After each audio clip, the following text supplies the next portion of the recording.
So let's go back to that story around liquidations, that data coming through from Stats SA, bringing in Belinda Scriba, who's the Director of Dispute Resolution Practice at Cliff Decker Hofmeyer. A very good afternoon to you, Belinda. And I suppose let's start with the simple things around this issue and very briefly describe the difference between rescuing a business and then having it liquidated.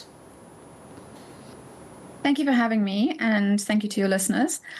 It's a bit of an anomaly which people don't necessarily understand the difference between, but it's quite different. So the purpose of business rescue, the main aim of business rescue, is to try and rehabilitate or rescue the company from its financial distress. And the people that are affected there and the people that are the stakeholders in that will be all affected parties, from employees, shareholders, creditors, directors. Whereas with liquidation's main aim, and it's not always the case, but generally the case with the liquidation, is the company has reached such financial distress that it can no longer be rescued from its distress. And the main aim of the liquidator is to wind down the company and try and get the best possible return for the creditors. So liquidations are very, very much creditor recovery driven, whereas business rescues are to try and holistically rescue the business for the benefit of all stakeholders in the business, including the creditors. And I suppose when you consider business rescue as a business, you would need to consider the laws and regulations that govern that process and protect everyone involved, from jobs all the way to creditors. Perhaps talk us through that process. So there is a section in the Companies Act that deals specifically with business rescue, and that's generally known as Chapter 6. And then, so you would obviously go under the auspices of Chapter 6 with the Companies Act regulations. And then in terms of process, you would also consult all the notices and the general guidelines given by our Companies and Intellectual Property Commission, which is CIPC, as people commonly know it as. So that's the general caveat of where you would get all the provisions of how you go into business rescue. But my advice for people, if you are considering rescue, go to a professional and get advice and guidance on how to do it. And generally, before even business rescue is initiated, try and involve a business rescue practitioner and try and have a plan before you go into business rescue. And the practitioner will help you with the processes and also tell you actually whether business rescue, between all the advisors, you will determine whether business rescue is actually the correct path for you to go.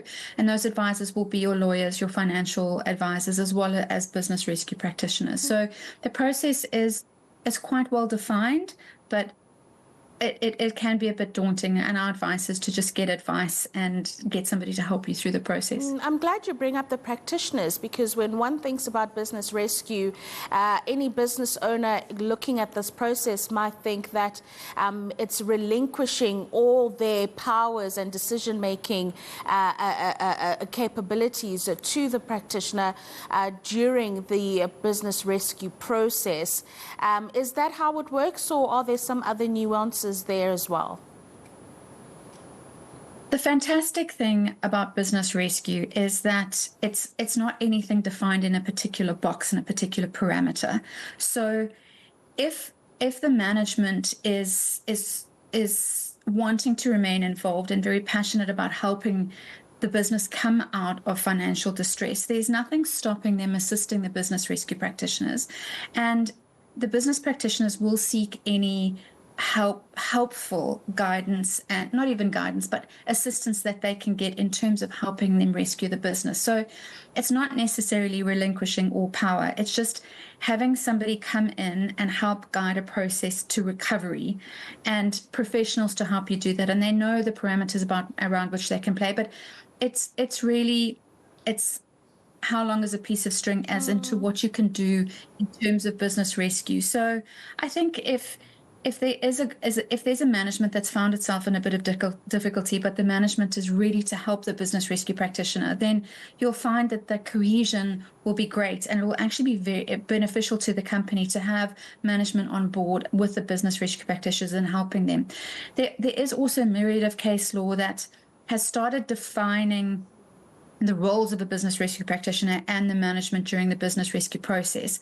And there are some roles which the business rescue practitioner cannot relinquish or cannot take away from directors. So again, management and directors should get advice on exactly what their role is, and their role can also be determined and defined by the business rescue practitioner in so much as they want help from the management, and the management will be helpful to the rescue of the company.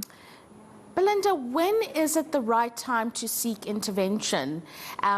Because I think one would think that there's a fine line between it still being savable, for lack of a better term, and then it having to go into liquidation. Where is that intervention, or how does a business identify that intervention period? Yeah, it's a very good question, and thank you for that. It's a very subjective question in terms of the management of the company, but it's generally what we have found is that people are going a bit too late into the questioning around it. So from our perspective, what we advise is as soon as management starts seeing this, there's even just a little bit of distress. If there's an issue trying to pay suppliers, or there's been something a bit, iffy about your customer base, or if there's any like almost little triggers that trigger you to think, okay, we need to start making some sort of plans now, that is the moment that I believe that, and most people advising companies believe that's the moment to get people in to help you and just make that assessment, because we're generally finding that the assessment's made a bit too late, and then it becomes increasingly difficult to properly rescue and find a rescue plan for that entity. So our advice is the earlier the better. It might be that you get advisors in and they say to you, actually, you're fine, just try and go along these lines. But there are some times where if you get it early enough and you're placed into rescue early enough, it really, really can be an amazing success story. The lack of success stories is generally that it's been too late. And then finally, and very briefly, if you will, how do the mining and manufacturing sectors benefit from business rescue because of their magnitude and their importance to the economy? Again, a very good question, and I think there are sectors that are crucial to our economy and our economy to continue growing. So, and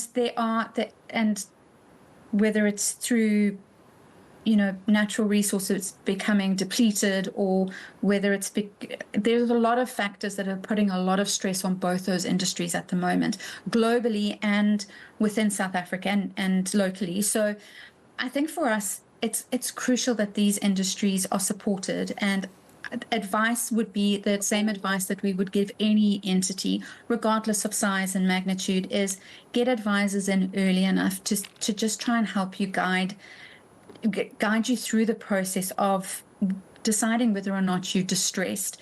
And there's also not a lot of people are aware of this, but there's also informal processes. I think people are very wary about the word business rescue, but if you get it early enough, you can have almost a informal business rescue is what we generally refer to it within the industry, whereas you don't formally go under business rescue, but you get all your stakeholders in.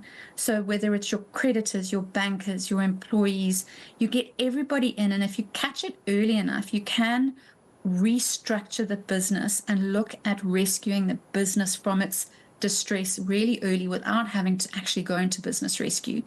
So it's varying degrees, and again, our advice is if there's even an inkling that you might be in a financially distressed situation, get advice, get on it early, and the earlier you get on it, the more likely it is that you'll be able to get out of the distress. Thank you very much for those insights. Belinda Scriba, Director of Dispute Resolution Practice at Cliff Decker Hofmeyr. Cindy. Thank you so much, Rofhiwa. Still to come here on All Angles.